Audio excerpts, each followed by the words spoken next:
Hi guys, I'm Amelia, and I am not the pilot, I'm just Amelia. I just finished reading All the Young Dudes, so I thought I would give you guys a review. If you don't know what All the Young Dudes is, I'm going to give you a brief little synopsis right now. It is a better Harry Potter. Oh, I said it. So, as you know, Harry Potter, we got the 7 books, right? Then we have some random little, like, spin-offs that she wrote, Cursed Child, The Fantastic Beasts, and The Quidditch Through the Ages, you know, and Tales of Beedle the Bard. By she who will not be named. We don't support her on this channel, and we don't buy any of her merch anymore, so I just wanted to establish that. However, I am still so deeply in love with Harry Potter and its characters, and they are my comfort characters in this dire time we are living in. And All the Young Dudes is a Marauders fan fiction, and it is so perfect and so good.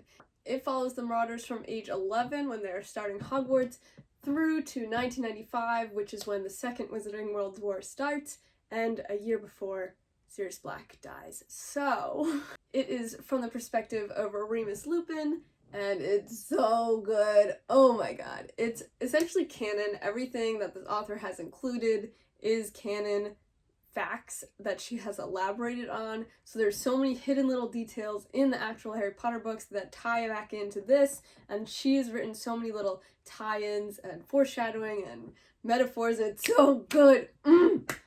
It's everything I ever wanted. I love the Marauders. They are my favorite characters. They always have been, and this made me love them even more. I will be spoiling things in this, however, I feel like the spoilers are pretty obvious. If you've read the Harry Potter books, or if you've seen the movies, you know that James and Lily die and Harry is left alone. You know that happens. You also know that Sirius and Remus die. You know that happens, so there's your spoilers for you. So here is some little vlogs of me reading it. And so I've started reading this fan fiction, which, like, I've never really been into fan fictions too much, but I kept seeing this fan fiction all over TikTok. People were talking about it. It's a Harry Potter fan fiction. I'm sure a lot of you have heard about it. It's a Marauders one. It's called All the Young Dudes. Just to give, like, a little bit of information more on All the Young Dudes. I know I've mentioned it a couple times so far. It is a Marauders fan fiction. The 4 squad from Harry Potter's parents, so it's James Potter, Peter Pettigrew, Sirius Black, and Remus Lupin. And god, I love the Marauders so much. They were always my favorite back when I, like, read the books when I was younger. Like, I've always wanted Marauders content, but she who will not be named never gave it to us, which honestly I'm sort of glad about, because she definitely wouldn't have done it well. But anyway, and honestly, a book series is huge. There's so many chapters in this. It's just so long, but it's so good, and it's written so well, and it's still, like, I don't know, it has the sort of same cadence as Harry Potter books do, and the characters are so well written, and the plot is so Harry Potter-y, and it's so good. And we're getting some Wolfstar. And I'm still reading All the Young Dudes. Hopefully I'll finish it soon, because it's taking over my life. But yeah, if you like Harry Potter, you should really check out this book. It's so good.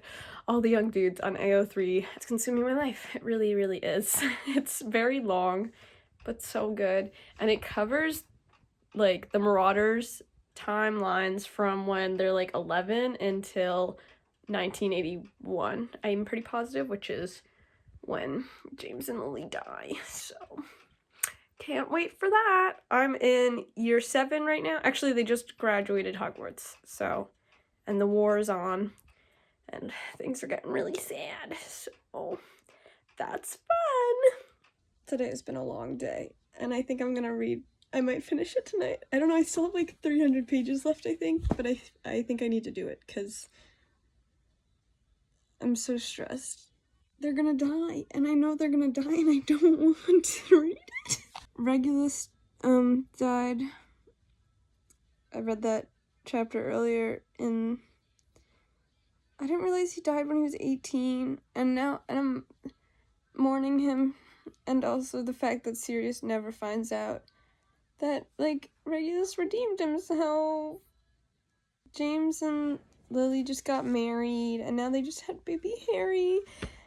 And Sirius is the godfather, and they're so cute, and they're spoiling him, and I'm so stressed, because I'm in, Halloween 1980, which means it's literally 1 year.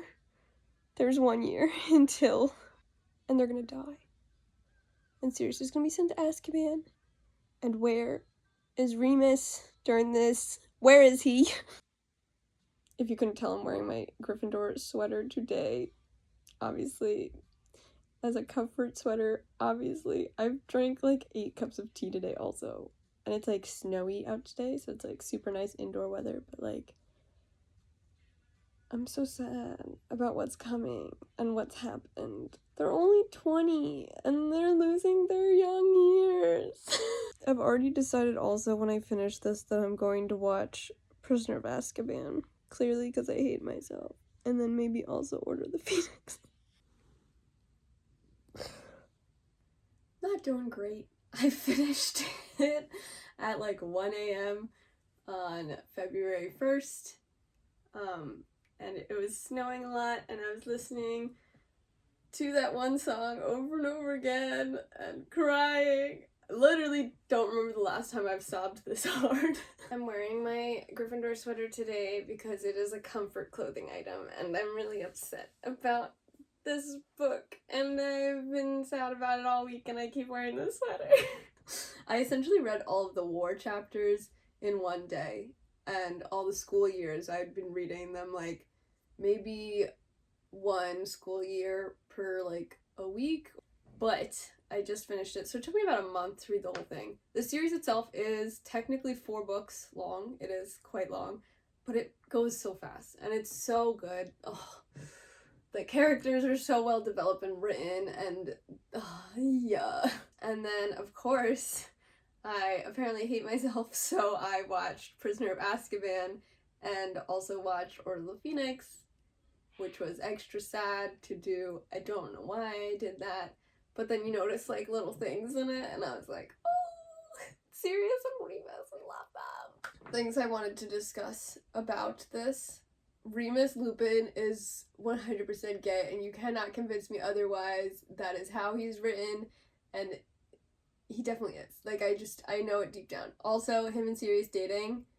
Yes, that's what happened. I am so sure that is what happened. The way they look at each other in Order of the Phoenix and Prisoner of Azkaban, you cannot tell me that they were not dating. You cannot. Also, Sirius is like so hot. Wow.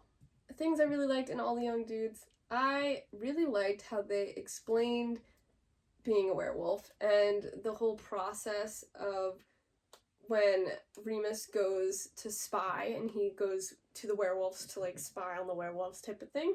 I thought that was really interesting and made it all make sense, because I feel like when it was written in the normal Harry Potter books, it doesn't quite make sense to me how he's off with the werewolves. What information is he really finding out, and how would the werewolves not realize that he's spying, you know? Is he just there with them forever? Does he just go there for the full moons? Like, all that stuff I think was interesting. One of the biggest things, though, that it explains for me, I think, is the fact that Remus is away with the werewolves when James and Lily die, and Peter vanishes, and Sirius is sent to Azkaban. I think this all makes lots of sense, because how else would that happen? How would Remus... Something that I think All the Young Dudes handled so well is that Remus is away with the werewolves doing some spy stuff when James and Lily die. This makes so much sense to me, because how could Remus possibly believe that Sirius killed his best friend? How? Like, I don't understand why this isn't more widely questioned in the first place. Like, how come Sirius and James are literal best friends? Sirius is obviously no longer associated with the Blacks. Sirius wants nothing to do with Death Eaters. He hates Voldemort, all that stuff. And everyone just believes that he killed his best friends. Like, no, he would never do that. And so it's like, why would even Remus, his other best friend in the Marauders, believe that Sirius would do that? Doesn't make sense to me. But after reading All the Young Dudes, the way it's written, it makes sense now. So, another really cool thing that made me really sad when I was watching Order of the Phoenix is Marlene McKinnon.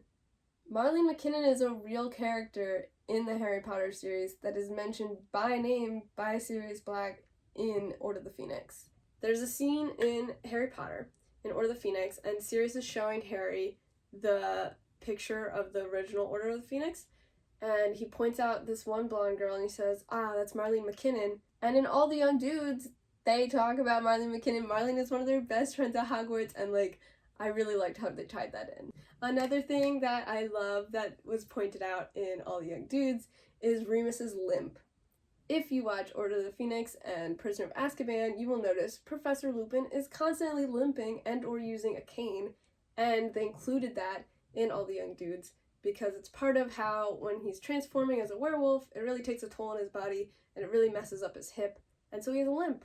And so he has a limp in the movies, and I love it.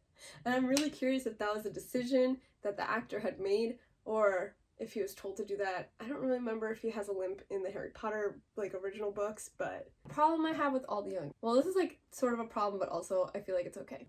Some things that, aren't canon, that she deviated from, is the fact that Remus is an orphan who grew up in a home. So first off, I want to point out a very different thing that is not canon, that she deviated from in writing All the Young Dudes, which I am not sure how I feel about it still. I'm a bit conflicted on this. But I'm going to link down below the Remus Lupin Pottermore article, which She Who Will Not Be Named wrote, describing essentially all of Lupin's life. It starts from his childhood, his birth, how his parents met, all that jazz. This is canon information we have. I will briefly describe this for you if you don't know. Lupin is the child of Lyle Lupin and Hope Howell. In All the Young Dudes, Hope's last name was changed. I don't really know why, but whatever. Hope is a muggle and Lyle is in the magical creatures department in the Ministry of Magic. Very well known for dealing with boggarts and werewolves. And so he meets Hope when he is defeating this boggart that's in the woods, and he saves Hope from it. And they fall in love, they have a child, they have Lupin. And then at work, Lyle is working on making the werewolf registry better and registering all of the unregistered werewolves, and so he gets Fenrir Greyback into custody at the ministry, and they question him, but then they decide that he's not dangerous and or just a muggle, and so they release him. But then as revenge, Greyback goes and finds the Lupins, and he bites young Remus Lupin at the age of 5. And as a result, Lupin is now a werewolf. So, in the canon, in the story that She Who Will Not Be Named wrote on Pottermore, it says that Lyle never forgave himself and was really torn up about this, and they always sort of hid this, and they moved from town to town constantly, and so Remus Lupin was a very lonely child and had a rough childhood, right? That's what's technically canon. However, in All the Young Dudes, Lupin gets bitten, and then Lyle Lupin, completely distraught about what he has done to his family, ends his own life. And then Hope, a muggle, unable to deal with the loss of her husband and not knowing what to do with her now really magical son who has this little furry monthly problem, she ends up giving Remus to an orphanage and going off to live fully as a muggle. And that is Remus Lupin's tragic little backstory. So in All the Young Dudes, Remus grows up as an orphan. He's a home care kid. So he has a tough time, lots of bullies, doesn't really get to do anything and has to stay in the home all the time, and he's seen as a bad kid, you know? And I don't really know if I agree with that as his backstory, because I feel I just can't imagine Remus Lupin as a bad boy. I just can't imagine it. I don't know. I just feel that character arc is just too big of a jump. I liked the way it was written, and it made sense the way it was written. However, I just can't imagine Remus Lupin as a bad boy. I can't imagine him in those Doc Martens. I can't imagine him in the punk clothing. I just can't do it. I can't. But I really love All the Young Dudes, so now to me that's canon. I don't know. Let me know what you guys think about this down below, because that was one of my biggest problems with All the Young Dudes, and I don't know how I feel about it still. Another problem I sort of have with this fic is the animagus transformation. I'm assuming the Pottermore article didn't come out when this book was written, but I don't know, it makes me a little upset. Supposedly, the animagus transformation is a month-long process in which you must keep a mandrake leaf in your mouth for an entire month and never swallow it or spit it out, and then at the end of that month, you take the leaf out and you put it in a vial with some dew from a place that's never been touched by humans or something, and you leave it there for another while until there is an electrical storm. While you're waiting for the next electrical storm, you must take your wand and place it on your chest every sunrise and sunset of every single day and say Amato, Animo, and Amato, and Animagus. And then, when the lightning storm happens, you go and get this potion that you had left, and it should be like blood red now, and you drink it, and you do the spell again, and you should picture the animal, I think, in your head, and then you will become that animal. This is where things could go really, really bad. This is like such extremely advanced level stuff, and it's crazy that the Marauders did it, but the Marauders did so many crazy things, so they're obviously so extremely smart. And in this essay, I will tell you why the Marauders deserve a book series. I don't know why we wrote about this Harry Potter kid. He's a bit of a tosser. Anyways, it is said that you have to do that whole thing, right? That whole shebang. It's a big old process, but it also said that the Marauders did this during their 4th year at Hogwarts. In All the Young Dudes, it happened in 5th year, so I was a little bummed about that. I think also, if I remember correctly, they didn't do that whole, like, process, or at least they didn't talk about it. But, like, that's so crazy! Animagus people, like, damn. Those are the real wizards, to be honest. Like, that's so crazy! Also, Remus Skeeter is a bug? What? Could you imagine, though, like, doing that whole animagus thing, and then you turn into a bug? That sucks. Also, interestingly, your animagus and your Patronus should be the same animal. You can change your Patronus later on, as Tonks does, but your animagus always stays the same. Just some more fun facts for you in case you care. I know too much about this. Also, side note, I think I would be a bird, specifically a magpie. That is what my Pottermore test told me at one point in my life, and I believe it so very thoroughly. I 100% want to be a bird. Also, I'd definitely be a magpie because I collect random stuff all the time. But anyways, can we just talk about the fact that Remus's 3 best friends became magical animals so that they could play with him while he was a werewolf, and they did all this extra studying to figure it out?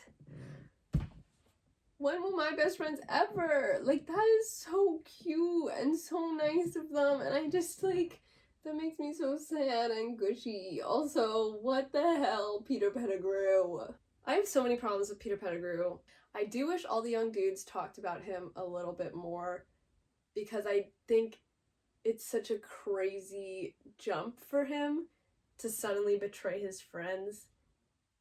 And it does describe him as like, oh, he's sort of the third wheeler all the time, and Lupin also felt sort of like a third wheeler on James and Sirius's friendship, which I get, because James and Sirius were best friends, we get this. They're like so tight, like literal brothers. But like, it's a little crazy that like Peter's having all these cool adventures with them, and like they become animagus together, and like they make the Marauders map together, and they're doing all these pranks and stuff, and they're like tight little buds, just for him to turn around and all this time he never really cared about his friends and he goes to the dark side. Like, I'm curious what Peter's motive was. Does he really agree with Voldemort's ideals? Or is it more like he's scared, so that's why he did it? I'm, like, very curious about that. Because Peter Pettigrew is such a terrible person! Also, some more little interesting fun facts that I know. So, Peter Pettigrew was a hat stall, which means that the sorting hat literally was on him for, like, 12 plus minutes or something like that, and it couldn't decide where to put him. This is because he, like, doesn't really belong in any of the houses. Because he's not particularly smart. He's not particularly ambitious, so he shouldn't be in Slytherin. He's not brave, so he doesn't really belong in Gryffindor. And he's not loyal, so he shouldn't be in Hufflepuff. So where does he go? He ends up in Gryffindor. Why? I don't really know. I'm really curious about Peter, though. I feel like that would be such an interesting story to be expanded upon, because he's such a terrible person. And to me, I feel like he might be one of the biggest villains in the Harry Potter series. Some other things I've been thinking about. The houses. not the Hogwarts houses, but like where people live. So follow me here. First off, Euphemia and Fleamont Potter. These are apparently not canon names, but they're so well known that everybody thinks that's the actual names of James's parents, which I think is crazy. So we have little Harry, right? And Harry's parents are obviously James and Lily, and then Lily has her sister Petunia, and she's got two parents that aren't really mentioned, right? Then we have James. James's parents are Fleamont Potter, who invented Sleekeazy's hair potion, and Euphemia Potter, who works at St. Mungo's. Fleamont and Euphemia live in this huge mansion. It's the Potter Mansion. And we know that Harry is rich because he has literally millions of dollars in his Gringotts bank that he gets from his parents. Also, Fleamont obviously has a lot of money since he created the Sleekeazy hair potion, but also they must have a lot of money because they're descended from the Peverils, which is the three brothers from the Tales of Beedle Bard story with the Deathly Hallows. So they're like old money. So they have like big money, right? And they have this huge mansion, and that's where James grew up. And what I don't really understand is James and Lily obviously get married, and his parents die eventually. And so they're probably living in the Potter Mansion, right? And then the war happens, and then Voldemort discovers the prophecy as it goes, right? And then Dumbledore decides that the Potters should hide with baby Harry. So they go to the safe house in Godric's Hollow, where they die. I didn't realize until now that obviously the house in Godric's Hollow is not their home. Because, like, if they're doing this Fidelius charm, right? Where no one can find where they live because only one person is a secret keeper, it doesn't make sense to place that on your normal house, because, like, that doesn't make sense. Like, if I'm living in my house, and then I'm like, oh no, no one can find me, I need to put a charm. Let's cast the Fidelius charm. If people have been to your house before, I feel like, you could still find the house. Like, that doesn't make sense. So, it makes more sense now that they were in Godric's Hollow, because that wasn't, like, their actual home. That was a safe house, new home, that they cast the Fidelius charm on. It all makes sense now, it all makes sense! But, where is the Potter Mansion? This is a question I think about a lot now. Because that means, wouldn't Harry, like, inherit the Potter Mansion eventually? Maybe he doesn't know about it until later. Maybe there's some sort of thing like, oh, when you turn 18, you get the house. But, like, where's the Potter Mansion? Because you know there was one. Potter is so freaking rich. He is the 1%. Like, he has that money, he has a mansion. Where's the mansion? These are some things that I've just been thinking about a lot. Some opinions, some thoughts. If you guys have theories on this, please let me know down below, because I love Harry Potter theories. I'm, like, very, very into this. So, Remus ends up marrying Tonks, right? And first off, I just want to establish that Tonks is 13 years younger than Remus, which I think is a little weird. I don't know if this is just me, but I feel like that's a little weird. It weirds me out just a little bit. He was graduated from Hogwarts already and fighting a war, and she was like, I don't know what, 5 years old? Like a little toddler. Isn't that crazy? On top of that, he didn't want to get married. Like, do you remember this? He was like, I don't want to marry her. He's like, I'm a werewolf. I, like, don't want to do that. But I'm also, like, really convinced that Tonks is, like, at least bi, you know? Like, she's so hot. And I just think, you know, like, but this made me think about that one chapter in Deathly Hallows that they've completely cut out of the movies and, like, whatever. But Remus finds out that Tonks is pregnant, and he essentially runs away and ends up at Grimmauld Place, of course. And Harry has a discussion with him and is like, you need to go back to your wife who has a baby. You should stay with her and not leave her alone, because you can't abandon the child, sir, like your dad did to you. Oh, I feel like all the young dudes sort of redeemed Remus for me, because I never thought of the perspective of how Remus ran when that happened, because A, what happens when werewolves have children? Is that child also going to be a werewolf? But also B, the danger of, what if I become a werewolf in front of my kid and accidentally hurt him? Like, that sucks. Also C, the stigma of having a dad who is a werewolf, and D, the fact that Remus will never be able to have like a stable position at a job because he's a werewolf and the Wizarding Society is so against them, you know? So that sort of like made me like Remus a lot better. Cause I liked Remus, but like the books sort of make me really annoyed with him because like I can't believe he just like ran when he found out his wife is pregnant. Like that just makes me so upset. But then this really redeemed him for me. Remus is such a great guy, you know? So Remus Lupin marries Tonks, right? Nymphadora Tonks. Nymphadora Tonks' parents is Ted Tonks, a muggle, Andromeda Black. So Nymphadora Tonks is part of the Black family and is Sirius's cousin. So Remus marrying Tonks in turn makes Remus part of the Black family, and now I'm crying again, guys. Because now they're both part of the Black house.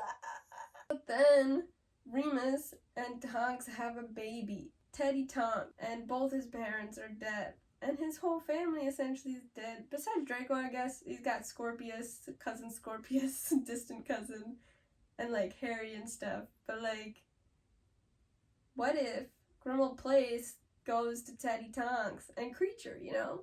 Also, other headcanon, Creature becomes Harry's house elf. Because he owns Grimmauld House. Things that were now extremely more painful for me to realize. Sirius returning to Grimmauld Place, he's returning to his childhood home where he was inflicted all those traumas. And then he's trapped in there because he's being hunted by Dementors and he needs to be returned to Azkaban. And so he has to stay inside his house full of all the childhood traumas. I didn't think about that until reading this. Now I'm sad. Also, I have a really sad thought for you. Regulus Black redeemed himself. He was a Death Eater, but then he fought back against Voldemort. And Sirius never finds that out before he dies. So Sirius dies thinking that Regulus was a traitor until the end. I'm making myself cry. This was a bad idea to film this video. Some other things that make me sad. If James and Lily had more children, I think the other godfathers would have been the other Marauders. Right? Also, if Sirius wasn't sent to Azkaban, Sirius and Remus would have raised Harry together. And it would have been really cute. Anyways, that's just some things I've been thinking about this week as I'm trying to recover from reading all the young dudes. You guys should really, really read it. It's so good. Also, I will put the link down below for all the young dudes. You could get it on AO3 for free. It is all completely in order, all in one thingy. I personally downloaded it onto ebooks, which is a thing you could do. I will also link a tutorial on how to do that. So in case you want to read offline and whatnot, you could read it in like ebooks or Kindle and stuff. Also, there is a playlist that goes along with all the young dudes, which I love. We love books that have playlists with them. And so there's a playlist that has all the music in all the young dudes in order for the most part on Spotify. So I'll link that below as well.